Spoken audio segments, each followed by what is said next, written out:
Hello there, brothers and sisters of the WoT Blitz universe. You're watching WoT Blitz Addict. My name is Lowlander, and today is another episode of my guide, my beginner's guide.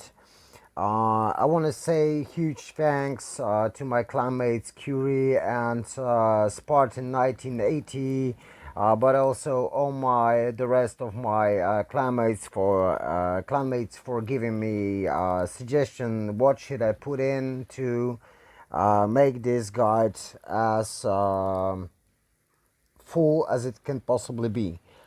So today we're gonna talk about basic tactics, basic skills, and ammunition a bit to help you to improve your skills. First thing I want to talk to you before we start the rest of the guide is you don't really want to rush up to tier 10. Please don't, because many players at the beginning want to get their tier 10 tanks as fast as possible. It's not good for you, it's not good for your teammates during gameplay. So please don't rush, try to settle down a bit, improve your skills, learn maps, learn basic tactics, know your role on the battlefield, try to play different type of tanks like heavy slides, tank destroyers, medium tanks before you proceed to the upper tiers. Play at least 2000 battles at tier 5, tier 6. This will be a nice ground for you to learn, and also you will make a lot of skill while playing. Learn how to be a good teammate. Try to follow your team. If you don't know what to do, always go with your team. Don't go around, don't go alone on the flank, because you will probably die very fast and you will not be useful to your team. And another thing that I forgot to mention, and it's very important, we're gonna talk about the things you should and the things you shouldn't do on the battlefield, like yoloing, staying in the open, camping, and many different things. So enjoy.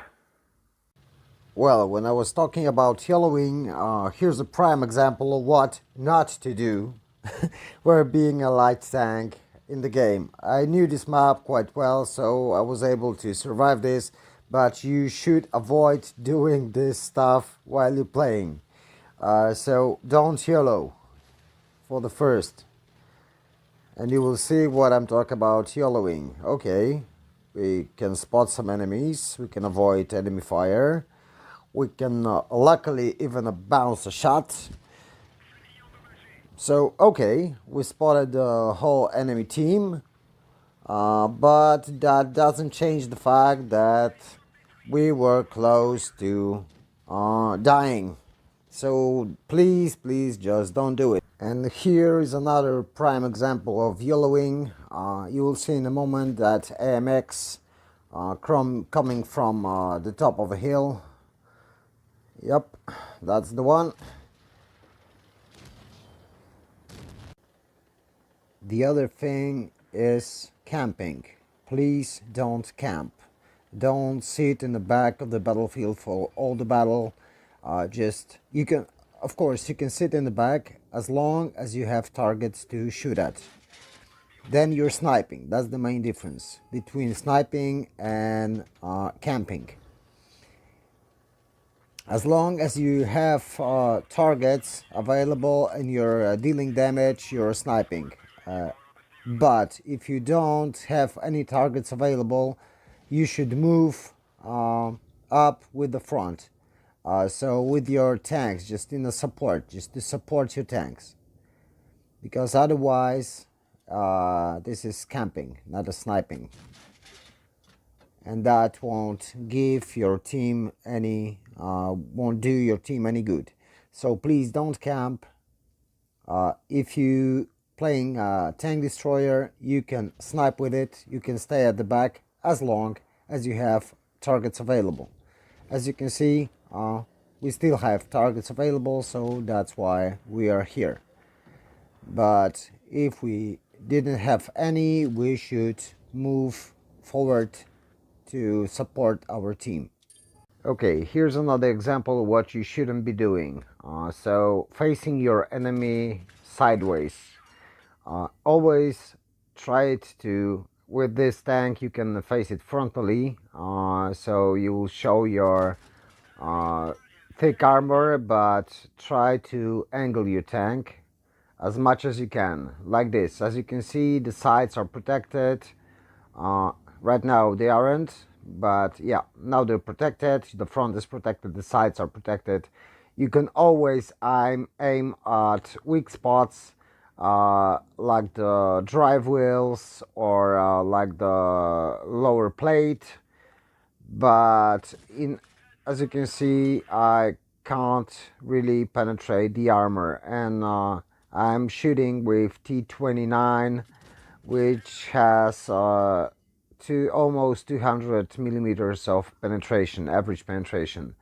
So as long as you angle your tank, you're doing it okay, but never go out sideways. Okay, we were talking about things you shouldn't be doing. Now we're gonna talk about things you should be doing. So, side scraping and hiding your weak spots, like the lower glacis. As you can see, when my friend moves around, uh, the armor is changing. So, the red is impenetrable for us. As you can see, he's hiding his lower glacis, which I can be easily penetrated, and give me just several weak spots I can shoot, like the turret sides or the hatch on the top.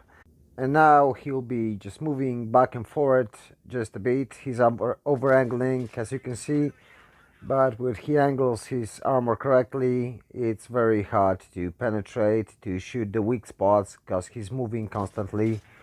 Uh, it will never guarantee you that the enemy won't pen you, but still you're just increasing your chances of bouncing shots.